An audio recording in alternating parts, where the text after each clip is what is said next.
পুকুরে আমি মাছ ফেলাই, আমি বেশি, আমি খাই, কাউকে 4 পয়সার মূল্য করি না। এদিকে আছে এমন? আপনাদের এদিকে এমন লোক আছে নাকি? আছে না? আমি এদিকেও আছে, এদিকেও আছে। বাজান খেয়াল করেন, হাসার ছলে, কৌতুকের ছলে কথাটাকে উড়িয়ে দিবেন না। বাড়ির এই 100 লোকের কাছে মাপ না চাওয়া পর্যন্ত আপনি জান্নাতের মালিক হবেন না। আরো জন বলেন নাউজুবিল্লাহ। বাড়ির কত লোক আছে? 100। এখন বাড়ি থেকেও তো রিক্সা চালায়, বাড়ি থেকেও দিন মজুর আছে, বাড়ি থেকেও সুইপার আছে, থাকতেই পারে, স্বাভাবিক। ওই সুইপারের কাছে হাসরের দিন যে আপনি 2 হাত পেতে দিয়ে ভিক্ষা করে বলবেন, ভাই তুমি যদি আমাকে মাফ যদি না করো, আমার আল্লাহ তো আমাকে মাফ করবে না, তাই আমার মাফ করো। বলবে কি বলবে না? মুসলমান, উদখুলু ফিস সিলমে কাফা, তোমরা পরিপূর্ণভাবে ইসলামে প্রবেশ করো। এটাই হলো আমার উদখুলু ফিস সিলমে কাফা। এখন আপনার ক্ষমতা আছে, আপনার শক্তি আছে, আপনার পেশি আছে, আপনার অর্থ আছে, কড়ি আছে, জনগণ আছে। আপনার মনে যাই চাই তাই করেন, দুনিয়ার জমিনে, আখিরাতের জমিনে তাদের কাছে ক্ষমা চাওয়ার আগে তারা মাফ না করা পর্যন্ত আপনার জান্নাত নসিব হবে। এবার ক্ষমতা, এবার ঘরে আছে 5-7 জন। কয়জন? ঘরে 5 জন, 6 জন, 7 জন, 10 জন সদস্য আছে নাকি নাই? আছে নাকি নাই? আপনার কাছে আপনার ছেলে, আপনার মেয়ে অনেক দামি। কথা খেয়াল করেন, আমি কিন্তু আলোচনায় গভীরে ঢুকতেছি ইনশাআল্লাহ ক্রমান্বয়ে। কয়জন আছে? 10 জন। এখন আপনি এই 10 জনকে 1 চোখে দেখেন না। আছে না এমন? আছে না এমন? ঘরে নিয়ে আসলেন, ছেলেকে বিয়ে করে এই পুত্রবধূ। কি বধূ? আর বলেন না কি বধূ? পুত্রবধূ।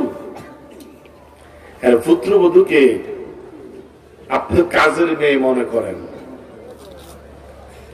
পুত্রবধূর পেটে যখন সন্তান গর্ভধারণ করে এই মহিলাটা, এই পুত্রের বউ, আর যদি আপনার মেয়ে যদি গর্ভধারণ করে, গর্ভধারিণী হয়, তখন আপনি এই শীতকালে আপনার মেয়েকে আপনি আইন জারি করেছেন, মা সকালে ফজর পরে পরে ঠান্ডা পানি ধরিও না, পরে ধরিও 9টা-10টা দিয়ে রোদ উঠুক, তারপরে না হলে ঠান্ডা লাগলে বাচ্চারও ঠান্ডা লাগবে। ভাই কেউ মনে কষ্ট নেই? একটু কথা বলেন। উদখুলু ফিস সিলমি কাফা, সূক্ষ্ম জিনিস, গভীরতা অনেক। মেয়েকে বললেন ঠান্ডা পানিটা নেই, দৌড়িও না। আর ছেলের বউকে কি বলছেন?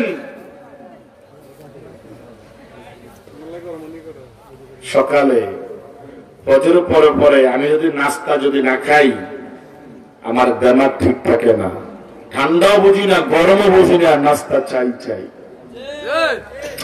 বুঝেন না কথা? ও হা করি, শব্দ দিবেন তো, হাসাহাসি নেই, কঠিন কথা। আপনার মেয়ের ঘরে সন্তান হয়ে গেল, আপনি তখন ওয়াজ করেন, শ্বশুর এবং শাশুড়ি কি ওয়াজ করছেন? পুত্রবধূর জন্য। শাশুড়ি বলে, আরে 28 টাকার ওয়াল আইসি, গরম হানি দিয়ে কুড়িতে মেরে প্রায় ন বলে, কি বলে না? 28 টাকা ওয়াল আইসি, গরম হালের দিকে রেডি খাই না, ঠান্ডা না গরম শরীর মালুম হয় না, উড়া লাইছি সব। আর মেয়েকে বলে, মা তুই আমার বাড়িতে চলে আয়, তোর বুড়া বুড়ি শ্বশুর শাশুড়ি থাক, এ বাড়িতে চলে আয়। গরম হানি মা সকালে উঠি করে দেয়, মেয়েরে ধরায় না। মা নাতি নাত করে, মানে মেয়ের ঘরে নাতি নাত করে খেতা খুতা ফ্যান ট্যান টানা তোনা যা আছে এগুলো ধুই দেয়। কিন্তু আল্লাহর কসম, আল্লাহর কসম, এই শাশুড়ি কোনদিন পুত্রের ঘরে যে সন্তান হয়েছে তার একটা লেংটিও দিয়ে দেয় নাই। আছে না এমন? এমন আছে না? পুত্রবধূকে বলে ঠান্ডা এখন আজগরে, 7 দিনের দিন আজগর, ঠিক না?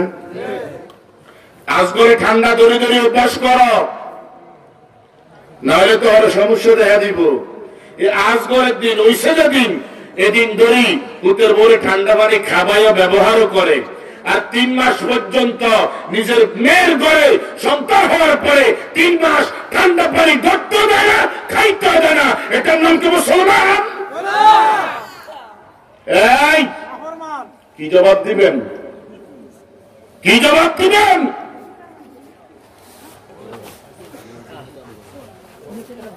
ওই মেয়েটা আপনার বাড়িতে এসেছে, উদখুলু ফিস-সিলমি কাফা। খেয়াল করেন, আপনারা তো মনে করেন সংসার জীবন কি হয়েছে এটা, না, আপনি তো আরেকটা মেয়ের উপর অত্যাচার করতেছেন, ঠিক কিনা? যত বিচার আচার, সালিশ দরবার, চেয়ারম্যান সাহেব সব করে, ঘটনা এগুলাই কিন্তু ঘুরে ঘুরে। আপনি শ্বশুর, আপনি আব্বা না, আপনার কথা 2 রকম শিখে, বিচার কয় রকম করছেন? জবাব দেওয়া লাগবে কি লাগবে না? উদখুলু ফিস-সিলমি কাফা, তোমরা পরিপূর্ণভাবে ইসলামে প্রবেশ করো। আর পুত্রবধূর আজগরের দিন থেকেই ঠান্ডা পানি অভ্যাস করতে হবে। মেয়ের বেলায় 3 মাস পর্যন্ত গরম পানি, সেখানে কি অভ্যাসের দরকার নাই? আপনি মা, আপনি বাবা, কি জবাব দিবেন কার দরবারে? আপনার পুত্রবধূ যদি হাসরের দিন আপনাকে মাফ না করে, আল্লাহ সাক্ষী, আপনি শ্বশুর, আপনি শাশুড়ি, আপনি স্বামী, আল্লাহ আপনাকে মাফ করবে না। নাউজুবিল্লাহ বলেন, আর একটু জোরে বলেন না নাউজুবিল্লাহ। এমন ভালো মানুষ এদিকে নাই,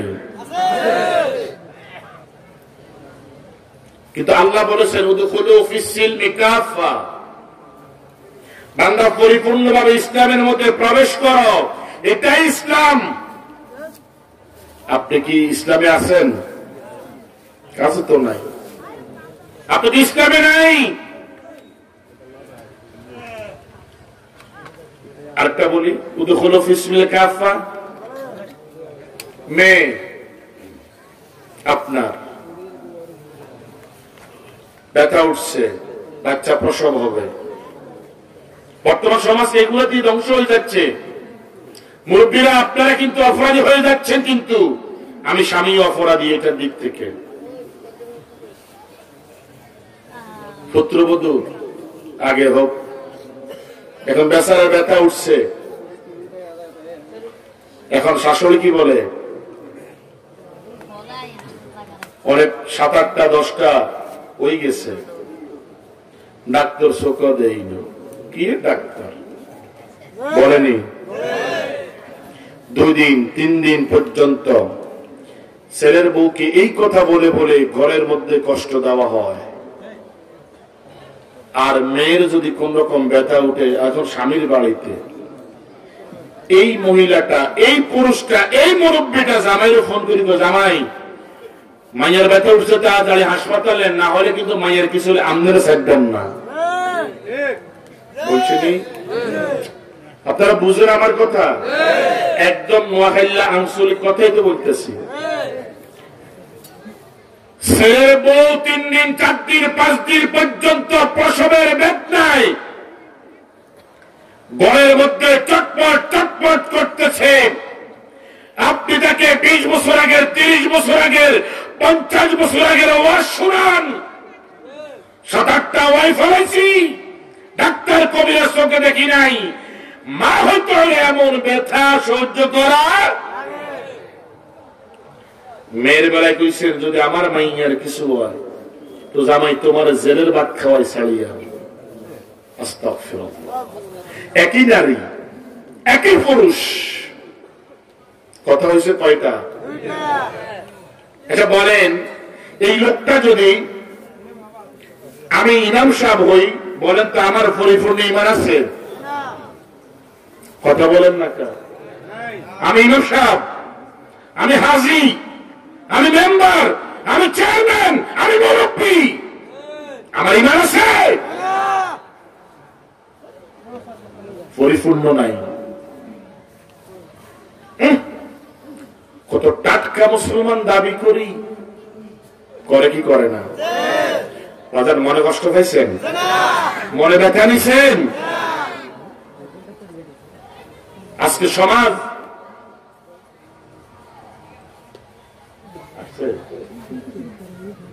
আলহামদুলিল্লাহ বলেন। আমাদের প্রধান মেহমান আমাদের মাঝে এসে উপস্থিত হয়ে গেছেন, আলহামদুলিল্লাহ।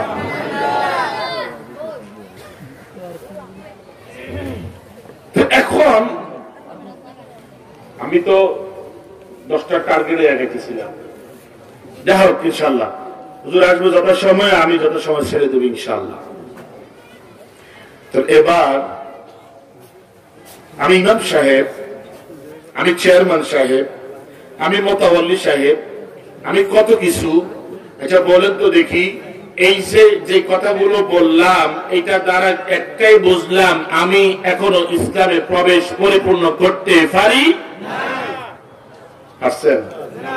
সবাই বলেন না কেন পারছেন? কেন পারেন নাই?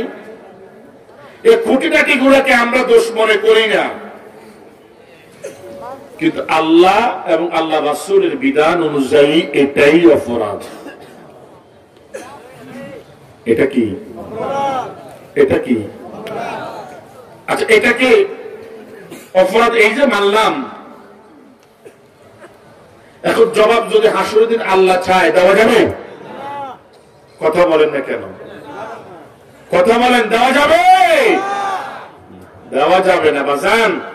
এই বাজান খেয়াল করেন, এখন আপনি নামাজ পড়ি, রোজা রাখি, হজ করি, যাকাত দেই, তাসবিহ তাহলিল পড়ি, জিকির আজকার করে, ফির মুরিদ হইছি, কত কিছু না করলাম, কিন্তু আমার ভিতরে দ্বীন নাই, ইসলাম নাই, ইনসাফ নাই, কিচ্ছু নাই।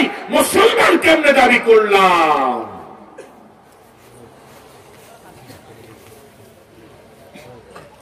এখন পরিবারে অশান্তি, সংসারে অশান্তি। দেখুন, উদখুলু ফিস সিলমি কাফা, আর এক রাত পরে আমাদের দেশে কি জানেননি? এক রাত পরে 31 তারিখ দিন যে রাত, 1 তারিখ দিন, তাহলে এই দুটার মাঝখানে যে রাত 12টা 1 মিনিট থেকে কি শুরু হবে? 31st night day. মুসলমানের বাচ্চারা, কার বাচ্চা?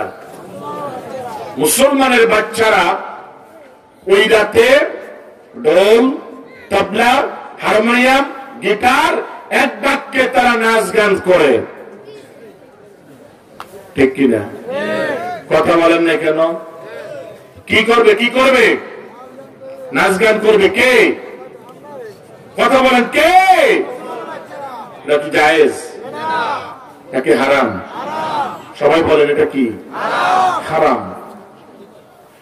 ওই রাতে অসংখ্য নারী পৃথিবীতে দর্শিতা হবে। হয়েছে নাকি হয় নাই? মুসলমান নারী পুরুষের অবাধ মেলামেশাকে কখনো সমর্থন করে মুসলমান যুবক যুবতীর মেলামেশাকে কোনদিন সমর্থন করে না। এটার নাম ইসলাম নয়, এটার নাম ইসলাম নয়। 31 নাইট ডে এই রাতে অসংখ্য ইমানদারের ছেলে মুসলমান নামদারি যুবক তার ইজ্জত তার আব্রুকে বেরিং করে দেয়। মুসলমানের সন্তান এই রাত পালন করতে পারে না। যদি করেন উদখুলু ফিস সিলমি কাফা ওয়ালা তাত্তাবিউ খুতুওয়াতিশ শাইতান, পরিপূর্ণভাবে ইসলামে প্রবেশ করতে হবে। যদি প্রবেশ যদি নাই হয়, আল্লাহ বলেছেন ওয়ালা তাত্তাবিউ খুতুওয়াতিশ শাইতান, খবরদার সাবধান, তোমরা শয়তানের পথ অনুসরণ করিও। শয়তানের পথ আমরা অনুসরণ করি, করবেন? শয়তানের পথ অনুসরণ করা যাবে না। আমি মুসলমানের সন্তান, আমি কেন সেখানে যাব? বরং আমার একটাই করতে হবে, বিগত 20 সালে আমি না জানি কত গুনাহ করেছি, ঠিক কিনা? আমি না জানি কত অপরাধ করেছি। আল্লাহর কাছে হাত তুলে চাই নামাজ বিছিয়ে ফরিয়াদ করব, রব্বুল আলামিন বিগত 1 বছরের গুনাহকে তুমি আমার জন্য ক্ষমা করে দাও। আমিন বলেন না? এবং বলি আল্লাহ তাআলা তুমি যে আমাকে বিগত 1 বছর হায়াত দিয়েছো, শুকরিয়া জানাই কার কাছে? আল্লাহ তাআলা তোমার কাছে। আমি শুকরিয়া জানাই, তুমি আমাকে সুস্থ রেখেছো, সবল রেখেছো, আমাকে হায়াতে তাইয়্যিবা দিয়েছো। আল্লাহ তাআলা বাকি যতদিন তুমি আমাকে বাঁচিয়ে রাখবে, আমি যতদিন এই পৃথিবীতে বাঁচিয়ে থাকবো, আল্লাহ তাআলা তুমি আমার ততদিন হায়াতের জিন্দেগিকে ঈমান এবং আমল দিয়ে ভরপুর করে দাও বলে আমিন। তাহলে মুসলমানের সন্তান যদি হয়ে থাকি, নাচ গানের অনুষ্ঠান পরিচালনা করব না। রাসূল সাল্লাল্লাহু আলাইহি ওয়াসাল্লাম বলেছেন কিয়ামতের পূর্বে আমি কিছু মানুষের চেহারাকে বিকৃত করে ফেলবো। আল্লাহ করবেন। রাসূল বলেছেন কিয়ামতের পূর্বে আল্লাহ কিছু মানুষের চেহারা আকৃতিকে ভিন্ন রূপ করে ফেলবেন, আকৃতি নষ্ট করে দিবেন। সাহাবারা বলে ইয়া রাসূলুল্লাহ কেন? এরা কি নামাজ করবে না, রোজা করবে না, হজ করবে না, যাকাত করবে না, কেন? আল্লাহ রাসূল বলেছেন হ্যাঁ, নামাজও পড়বে, রোজাও রাখবে, হজ করবে, যাকাতও দিবে, নেক আমলও করবে, ওয়াজ মাহফিলের স্টেজের সভাপতি হবে, নাচ গানের স্টেজের সভাপতি হবে। নাউজুবিল্লাহ বলেন। ওয়াজ মাহফিলের সভাপতি সেক্রেটারি, মসজিদের সভাপতি সেক্রেটারি, নাচ গানের সভাপতি ও সেক্রেটারি। আল্লাহ তাদের চেহারাকে নষ্ট করে দিবে। অতএব কোন মুসলমানের সন্তান, এই হাদিস একটু বড় হাদিস, আমার টার্গেট ছিল এইখান থেকে আলোচনা করব। যা হোক, তাহলে একটাই অনুরোধ করে গেলাম, 31 নাইট ডে এই রাতে মুসলমানের বাচ্চারা ইবাদত দিয়ে কাটিয়ে দেবে ইনশাআল্লাহ, ঠিক কিনা? আর যদি এইগুলো থেকে যদি বাঁচতে চাই, তাহলে আল্লাহর এই কোরআন, আল্লাহর এই কোরআনের কাছে আমাদেরকে আসতে হবে। কেন? উদখুলু ফিস সিলমি কাফা, আল্লাহ বলেছেন তোমরা পরিপূর্ণভাবে ইসলামে প্রবেশ করো। নাচ গান ইসলামের অংশ নয়, ঠিক কিনা? তাহলে আসুন আমরা কে কে 31 নাইট ডেতে এই অনুষ্ঠান করবো, দিয়ে হাত তুলে আল্লাহকে দেখান। নারে তাকবীর, নারে তাকবীর, নারে তাকবীর। আল্লাহ কবুল করুন, আল্লাহ কবুল করুন, আল্লাহ কবুল করুন। আপনামান আল্লাহ তাআলা আমাদের আজকে ওয়াদাকে আপনি দ্বীনের জন্য, ইসলামের জন্য কবুল করে বলে আমিন। ভাইরা আমার, আজকের এই মাহফিল করতে গিয়ে মাহফিল কর্তৃপক্ষের টাকা পয়সা লাগছে কি লাগে নাই? জোরে বলেন, লাগছে কি লাগে নাই? এই প্যান্ডেল, এই সামিয়ানা, এই ফিলার, এই কারেন্ট, এই মাইক, এই প্রসার জমিনকে উপযুক্ত করে তোলা মাহফিলের জন্য এইগুলো যে করলো, টাকা লাগছে কি লাগে নাই? লাগছে কি লাগে নাই? লাগছে। তাহলে যে টাকা লেগেছে, এই টাকা কি তারা একলা দিবে নাকি আমরা সবাই দেওয়া দরকার? সবাই বলেন নাই ভাই, কে কে দিবে? সবাই দেওয়া দরকার আছে না? জোরে বলেন আছে নাকি নাই? এই আয়োজন যদি না হতো, কোরআন এবং হাদিস থেকে কথাগুলো শোনা যেত? জোরে বলেন যেত না। তাহলে যারা করেছে আমরা তাদেরকে ধন্যবাদ বলি, আমরা তাদেরকে জাযাকাল্লাহ বলি, জাযাকাল্লাহ বলি। আল্লাহ যেন তাদেরকে উত্তম জাযা দান করবে। আমিন।